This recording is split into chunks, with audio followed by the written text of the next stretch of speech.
الفاظ مترادفہ میں سے دو الفاظ اختلاف اور تفریق، ان میں فرق کو ذکر کرتا ہوں۔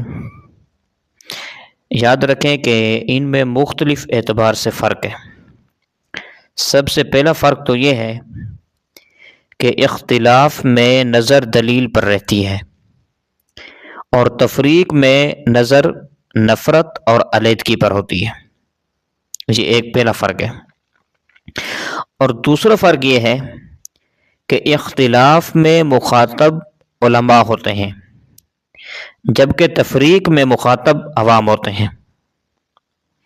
اور تیسرا فرق یہ ہے کہ اختلاف میں کبھی مفاہمت کا مرحلہ بھی آ جاتا ہے، لیکن تفریق کی لکیر ہمیشہ طویل ہوتی جاتی ہے۔ اور اس کے لیے اگر مزید آپ نے مطالعہ کرنا ہو تو مطالعہ بریلویت جلد اول کا مطالعہ کیجیے۔ جزاکم اللہ خیرہ۔ اللہ تبارک و تعالی ہمیں عقل سلیم عطا فرمائے، آمین۔